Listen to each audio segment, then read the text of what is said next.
Hi friends, welcome to Abbas kitchen. சிம்பிளாக இன்றைக்கி வீட்டில் இருக்க சாமானே வச்சு ஒரு ரெசிபி பண்ணலாம். அதுக்கு நான் 1 கப் அளவுக்கு தயிர் எடுத்திருக்கேன். தயிரை ஒரு பவுலில் சேர்த்துக்கலாம்.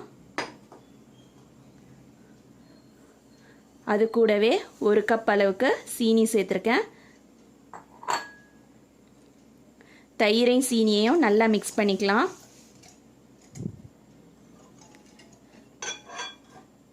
தயிரும் சீனியும் மிக்ஸ் பண்ணியாச்சு. அதில் ஆப்பச்சோடா சேர்த்துக்கலாம். ஆப்பச்சோடா 1 டீஸ்பூன்,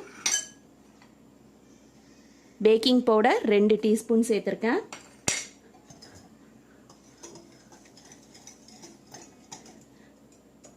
மைதாவில் நம்ம பேக்கிங் பவுடரும் பேக்கிங் சோடாவும் போட்டு மிக்ஸ் பண்ணுறதை விட நம்ம இந்த மாதிரி வெட் இன்க்ரீடியன்ஸில் மிக்ஸ் பண்ணிட்டோம்னாக்கா நம்மளோட அந்த ஆப்பச்சோடாவும் பேக்கிங் பவுடரும் இந்த தயிர் சீனியில் மிக்ஸ் ஆகிட்டு கொஞ்சம் லைட்டாக அப்படி பபிள்ஸ் வரும்.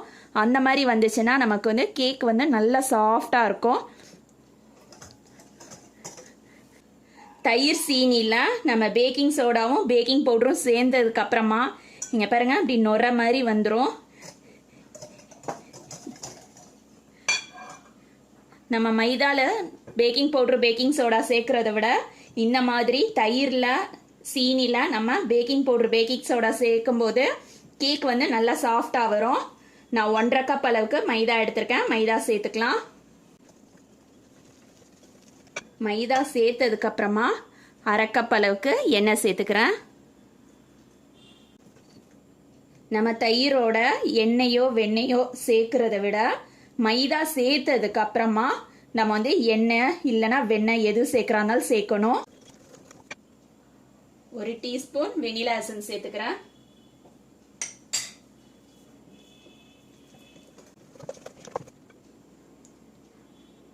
அரை கப் பால் எடுத்து வச்சிருக்கேன். பால் கொஞ்சம் கொஞ்சமாக சேர்த்துக்கலாம், ஃபுல்லாக சேர்க்கக்கூடாது.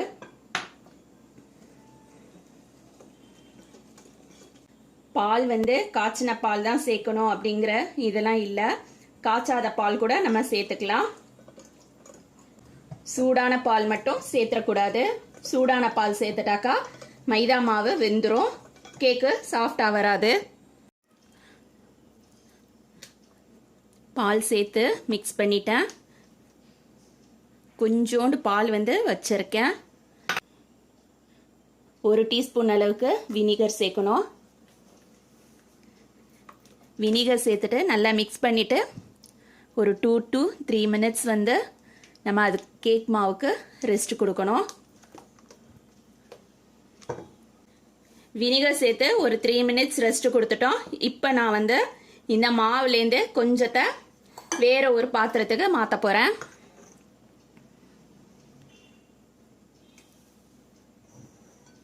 வச்சிருக்க இந்த மாவில் நான் 2 டேபிள் ஸ்பூன் அளவுக்கு கொக்கோ பவுடர் சேர்த்துக்கிறேன். மீதம் இருக்கிற பாலை இதில் சேர்த்துக்கிறேன் கொஞ்சமாக.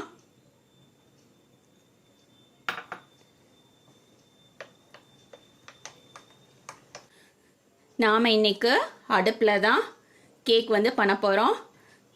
நான் இது வந்து பரோட்டா தோசை எல்லாம் செய்கிற தோசை சட்டி தான் யூஸ் பண்ணிக்கிட்டு இருக்க. தோசை சட்டி தான் வச்சு நான் செய்ய போகிறேன்.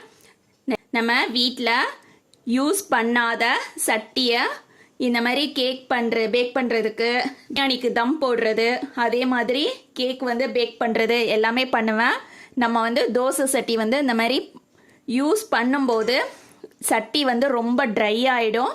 அந்த மாதிரி ட்ரை ஆகிடுச்சுனாக்கா சட்டி நல்லா ஆறுனதுக்கப்புறம் நல்லா கழுவிட்டு சட்டியில் ஃபுல்லாக எண்ணெய் தேய்ச்சிடணும்.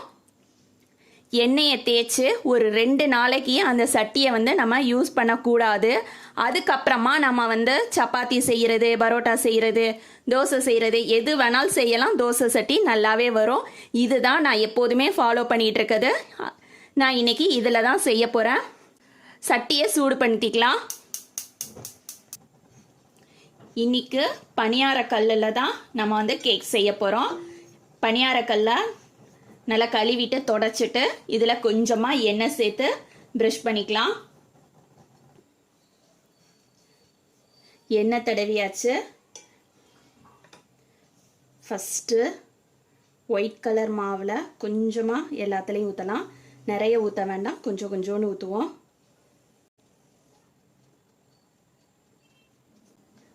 ஃபஸ்ட்டு ஒயிட் கலர் மாவு ஊற்றியாச்சு. இப்போ நம்ம ரெடி பண்ணி வச்சுருக்கிற இந்த சாக்லேட் மாவையும் ஊற்றிக்கலாம். கொஞ்சமாக ஊற்றினா போதும், ஃபுல்லாக ஊற்ற வேண்டாம். கொக்கோ பவுட்ரு சேர்த்த மாவு ஊற்றியாச்சு. இப்போ அதுக்கு மேலே மறுபடியும் இந்த ஒயிட் கலர் மாவை ஊற்றிடலாம். ஒயிட் கலர் மாவுக்கு மேலே மறுபடியும் மேலே கொஞ்சமாக, ரொம்ப கொஞ்சமாக நம்ம போடணும். ஏன்னா கேக் வந்து பொங்கி வரும்போது அதுக்கு கேப் இருக்கணும். ப்ரௌன் கலர் மாவு போட்டதுக்கப்புறமா இந்த மாதிரி ஒரு டூத் பிக் வச்சு லைட்டாக அப்படி மிக்ஸ் பண்ணி விட்ருங்க. இப்போ ரெடியாக இருக்குது. இதை வந்து தோசை சட்டி மேலே வச்சிடலாம். சட்டியும் நல்ல சூடாக இருக்குது. தோசை சட்டி மேலே வச்சுட்டு அடுப்பை நல்லா சிம்மில் வச்சுருக்கணும். மூடி போட்டுடலாம். மூடி வந்து நல்ல ஏர் டைட்டாக இருக்கணும். இங்கே எந்த இடத்துலையும் வந்து கேப் இருக்கக்கூடாது. அதே மாதிரி இங்கே ஒரு ஹோல் இருக்கும் இல்லையா, இந்த ஹோலையும் வந்து நம்ம ஒரு சின்ன டிஷ்யூ இல்லைன்னா எதையாவது வச்சு க்ளோஸ் பண்ணிடணும். நான் இந்த ஹோலையும் வந்து டிஷ்யூ வச்சு க்ளோஸ் பண்ணிட்டேன். இப்போ ஏர் வந்து வெளியிலே வராது. இது பேக் ஆகிறதுக்கு 25 to 30 minutes ஆகும். அடுப்பு வந்து சிம்மில் தான் இருக்கணும். நீங்கள் இதே வந்து அவனில் பேக் பண்ணுறாந்தாக்கா 180 degree சென்டிகிரேட்டில் 30 minutes வச்சிங்கன்னா உங்களுக்கு கேக் ரெடி ஆகிடும்.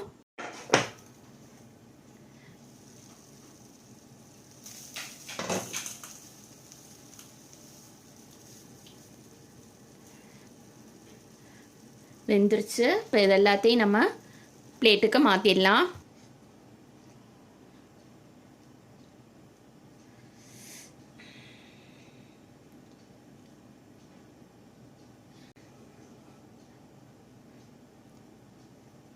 பிச்சு காட்டுறேன். நல்ல சாஃப்டாக இருக்குது நம்மளோட மார்பிள் கேக்கு. இதே மாதிரி நீங்களும் வீட்டில் ட்ரை பண்ணி பாருங்கள்.